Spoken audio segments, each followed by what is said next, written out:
Hello friends, and welcome back to Beginner Sewing with Mary. Today I want to talk to you about patterns. I know we've talked a lot about several different things, and patterns are really important if you want to start on projects like making your own clothes or making a purse or things like that. So I wanted to show you some of my favorites, some that I've used. This one is one of my favorites. This is by Simplicity. This is also one of my favorites. This is McCall's. And I don't know if they make these anymore, but if you can find them, Daisy Kingdom. I made these for my daughter when she was little, and this is absolutely one of my favorites. And let's see here. And oh, Daisy Kingdom by Simplicity. Simplicity has a variety of different lines that they use, label, like these are kids' clothes that come with specific fabric that matches the pattern. It's amazing. And I don't know if they make these anymore, but it's wonderful. My all-time favorite fabric company, but it's a little bit more advanced if you can read the instructions, and they're a little bit more expensive. Favorite is Vogue. Vogue does a really good job with their patterns. I made my wedding dress by putting a few of these patterns together, and I love them. Pattern to stay away from. Things that don't mark things clearly or are in different languages. For example, Burda.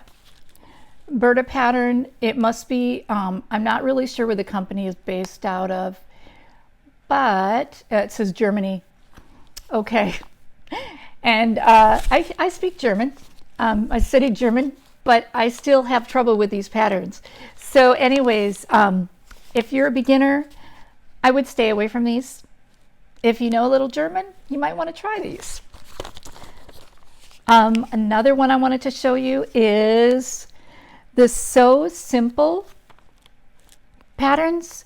This is another line by Simplicity. If you don't want to invest a lot of money in a pattern, these are only 97 cents.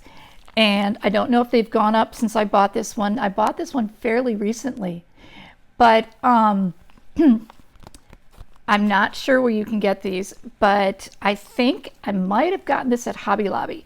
I'm not positive, but you'll have to just look around and see. You can go on the online.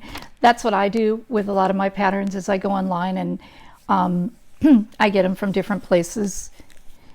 And the one pattern I want to show you that I'm working on right now is this Simplicity Threads shirt pattern.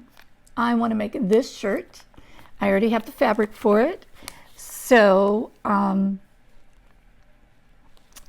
anyways, the other thing I wanted to show you is how to read a pattern.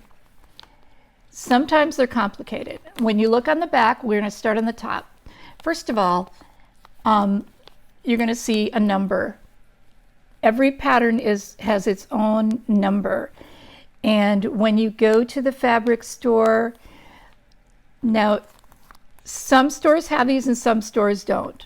They have these big metal drawers, and you pull them out and you see all these patterns with the numbers on them. And you wonder, how do I figure out which pattern is which? Well, they have these big, thick books on the very top of these metal cabinets. Now, some stores have these and some don't. And you go through the book, you find a section that you want to look in, you open up that section, you look for the number on the top of the page, and then you go to the drawer where that pattern is. And then sometimes the patterns are there, sometimes they're not. And if they're not there, you'll have to ask the clerk to help you with that. And you might have to go online and find it. The other thing you want to do is, so you're going to look for your number, and then you're going to look for your size and what your normal size is. Okay? Now, if you're not really sure, on the very back, they will give you the unfinished. This is the unfinished measurements, but it gives you some idea. And then at the very bottom, they give you the finished measurements for a pattern. So what you want to do is you want to go across and you want to look at what your bust size is. If you're doing a top or you're doing a dress, the areas you want to focus on are across here and across your bust line. Those are the areas that you want to measure, as well as your shoulders.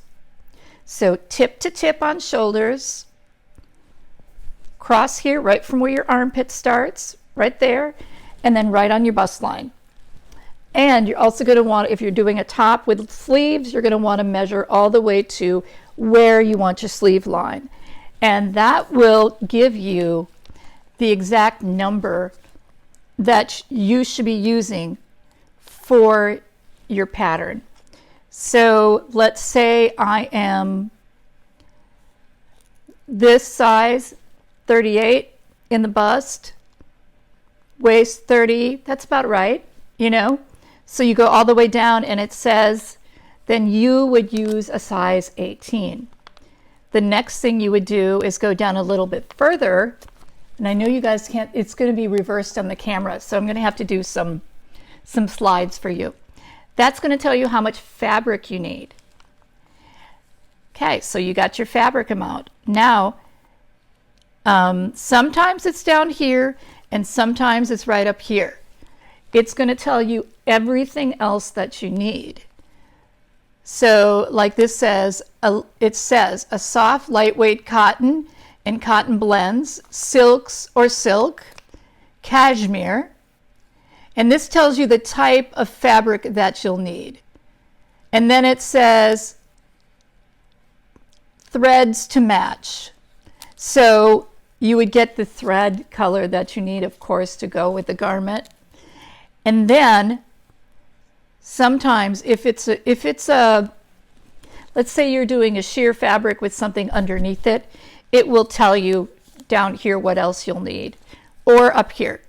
They vary a little bit. So let's get started on this again. Let's do this over again.